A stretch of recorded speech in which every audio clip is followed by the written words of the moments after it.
Alright, episode 22, part 2. And I'm just going to give a quick recap of some things I've talked about, and then I'm going to talk about what are some important questions you can ask, because a lot of your educational pursuits can be self-directed now on the internet, especially because there's just so much video out there and so much social media. But then some of it you are going to want to purchase time from channelers or teachers. So you should kind of think about specifically certain questions, I think.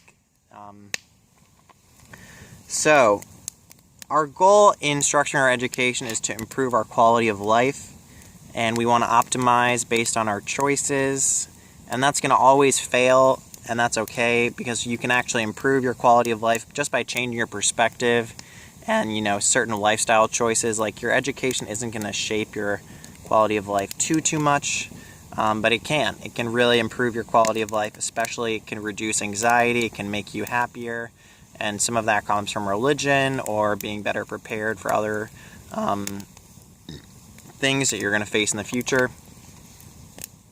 And so you're optimizing by making choices subject to certain constraints. And the most important constraint, as I've tried to say, is your vessel. So health is a prerequisite to educational pursuits. So I tried to kind of talk about certain things you can do to help improve your vessel. And by vessel, I just mean body, and, trying to be healthy and not put, harmful stuff in your body like vaccines. So a lot of it is shaped by your pre-existing factors of your incarnation. So you can't always control everything. And then your optimizing also is going to be influenced by how much you discount the future, because the future is always uncertain, and then that discounting of the future will change based on what you learn. So this optimization, you'll have to do it more than once, and you'll probably, see over time that you were misguided in some aspects of your perspective. So, though that discount rate is going to be based on your learned beliefs, and spiritual quality of life is going to tend to shift that time horizon later, and pursuits that are like temptations of the flesh will probably move it sooner. Alright, so since religion improves quality of life and brings more meaning to people's lives, I think that warrants further study. I don't think you need to evangelize or even believe, but I just think it's worth at least looking into. But it's also subject to corruption and false prophets, and that's been said by Eric Polterock and Jesus Christ.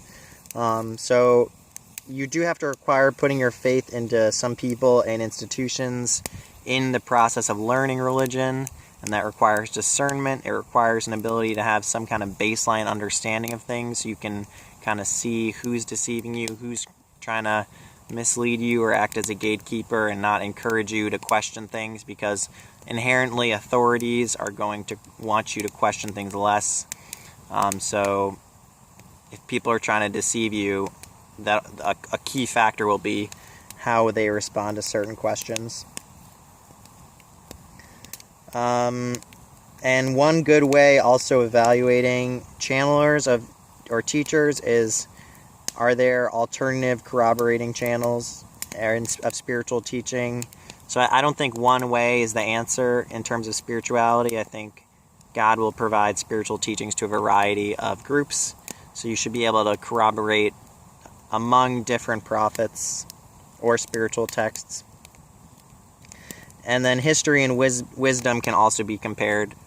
So like the Bhagavad Gita reflects certain geographic things that are similar to the Garden of Eden.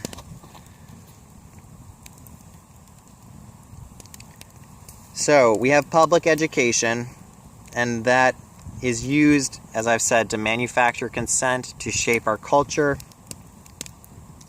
and significantly to deceive us, to brainwash us into accepting wage slavery, and uniformity, standardization, which is a bad idea because then we have less capacity to adjust and we have less understanding of different fields, so we're less resilient in terms of our communal wealth.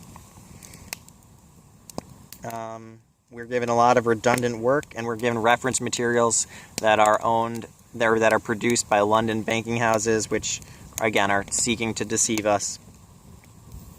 So they carry misinformation and unscientific research, which is presented as fact. And so now I'm just going to go through a few questions that I think you should ask, which is, am I faced with a good teacher or not? Are they knowledgeable or ignorant? Are they acting as a gatekeeper? Or are they acting as a guide for new information? Do they have concise presentation? Do they use a lot of rhetoric? Are they giving the appropriate context? Are they embellishing? Are they trying to teach me skills? Or is this exclusively going to be valuable for intellectual reasons? Do they encourage skepticism?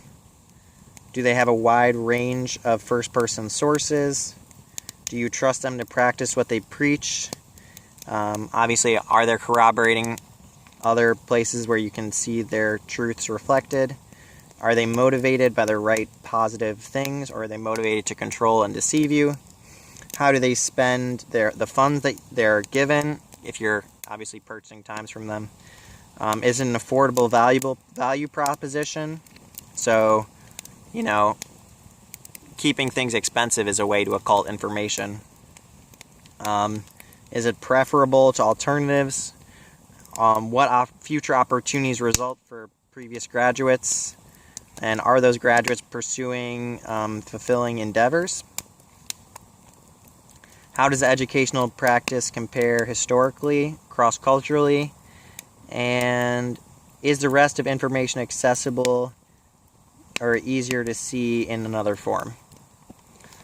So, I think that's like a good place to start, at least, in terms of questions you can ask if you're facing a new education system. There's obviously a million other things to talk about in education, but I think that's a good beginning, at least, to conceptualizing some of the flaws, what can be improved, that kind of thing. Oh, I got a lot of time left. Okay, good. Anyway, so in this education series, I've just tried to kind of go through what's the things that are worth thinking about before you just bum rush into, base 10 mathematics and a Luciferian cult version of history and unscientific research that's presented by Darwin, who has ties to royal, people associated with royalty, or a religious a religious practice that is also associated with people who don't live according to the philosophy that they're imparting onto others. And because there has been such a great deception, we're not encouraged to be skeptical and to think through these things, but I would say you have a great influence on others when you are skeptical. So I would not discount your own ability to change things in your community, and I would